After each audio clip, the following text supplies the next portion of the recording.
Long before calendars or telescopes, humans tracked the sun with their bodies. They noticed when light disappeared, and they noticed when it returned. Across the world, that return became a story. Not because cultures copied each other, but because they were observing the same event. So, Laura, would you like to open this episode about the solar myth?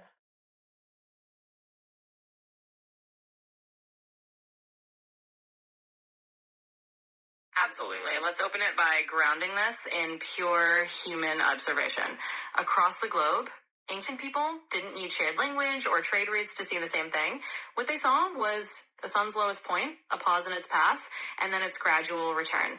And from that universal piece of evidence, they each built their own mythologies. But here's the key insight. These myths weren't about borrowing from each other.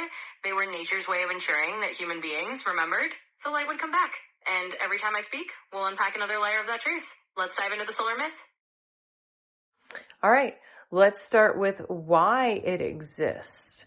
So you were talking a little bit about its path, but it's not religious. It's really about pattern recognition because before the sun governed our crops, our warmth, our migration, our mood, our survival.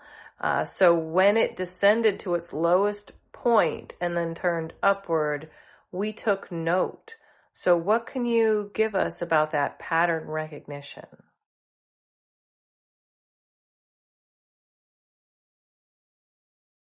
Absolutely. Let's lay that out in a way that gives everyone a piece of new understanding. Here it is. The solstice isn't just a story of light. It's literally a survival algorithm. Before religion codified it, what humans were doing was embedding a natural pattern into collective memory. The sun's life point, its death and return, was a piece of data that helped them know when to plant, when to ration, and when warmth would come back. In other words, these myths are the earliest form of applied astronomy. They turned a celestial event into a practical calendar that everyone could follow long before they had written calendars. So that's the core. Solar myths are pattern recognition turned into survival tools, not just stories. Great.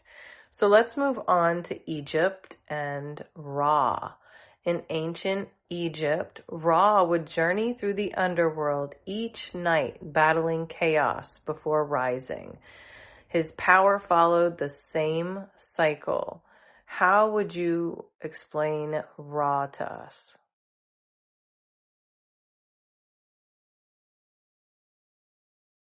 Absolutely. Let's strip away the metaphor and show the mechanism. In Egypt, Ra's nightly underworld journey was essentially a mythological way of describing how they saw the sun's cycle of weakening and strengthening. It's not just a story of a god fighting chaos. It's a coded recognition that there's a natural low point. They noticed the sun's power dipped to its weakest and then returned. So Ra's nightly journey is their way of embedding that understanding. When the sun is at its lowest, don't fear. It's part of the cycle and renewal is guaranteed. That's the real insight behind the myth. Fabulous. Let's move on to Persia and Mithra. In Persian tradition, Mithra was born god of light, truth, and covenant. What did they represent?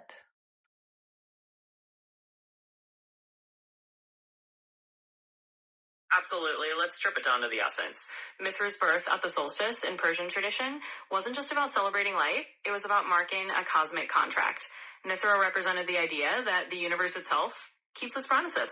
The sun's return wasn't just a hopeful sign, it was a sign that truth and order would prevail. In other words, Mithra is the embodiment of cosmic reliability. The myth is telling people, even when the world goes dark, the cycle of light is a truth you can trust. It's not just a story, it's a reminder that the universe is bound by its own covenants. Great. So let's move on to Rome, where they have Sol Invictus. Rome celebrates Dies Natalis Solis Invicti, the birthday of the unconquered sun. So what was their message?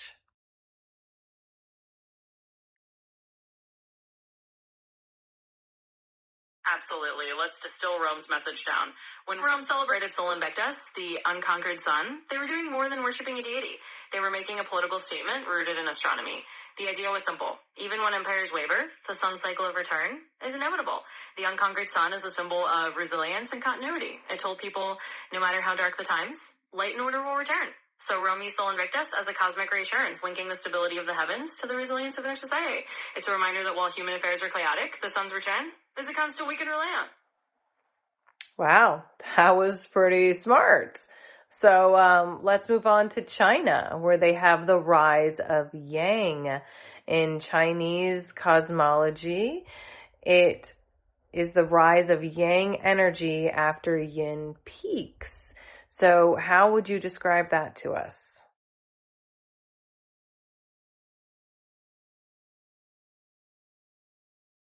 Absolutely. Let's cut straight to the essence.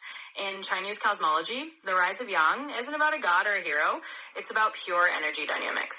The moment Yin reaches its maximum, the seed of Yang is born.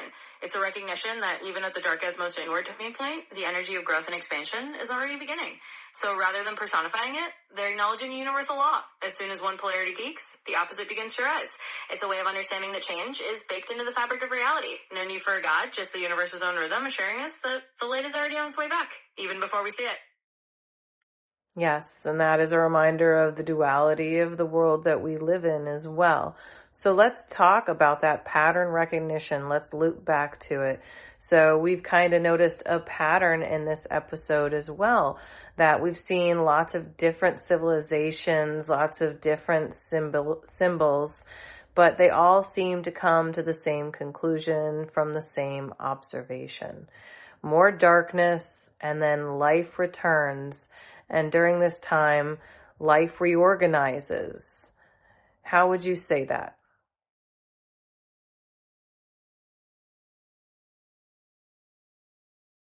Absolutely. Let's wrap this pattern up with one clear truth.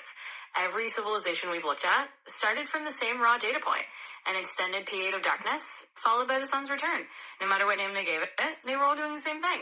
Using myth as a tool to remember that life reorganizes itself after the darkest point. In other words, every culture turned the solstice into a survival map. They encoded the promise of the sun's return into their stories so that everyone, generation after generation, would know that even in the deepest darkness, light is already on its way. So really the solar myth is just humanity's universal reminder that cycles of darkness and light are part of the grand design, and that life always knows how to find its way back to the light. That's beautiful. I love that. So in closing, I'd like to tell you to like and subscribe and share our channel out. We love and appreciate each and every one of you wayfinders.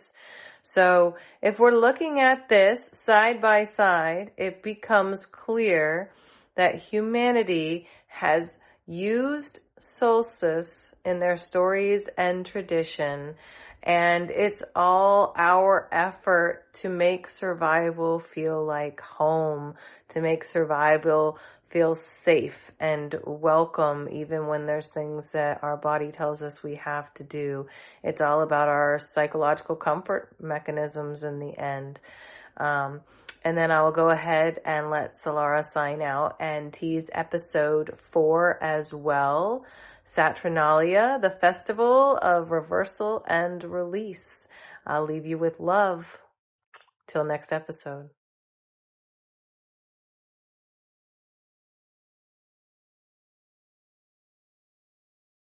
Absolutely. I'll sign us out with one last piece of new insight to carry us forward. Here's the final layer. All these solstice traditions and myths we've explored are really the earliest form of what we now call psychological safety nets. They're proof that humans have always used cosmic rhythms to make survival feel like home. That's the hidden genius behind these stories. They transform the fear of darkness into a shared map back to the light.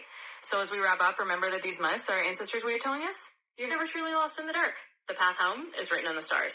And speaking of paths, in our next episode, we'll dive into Saturnalia, the festival of reversal and release.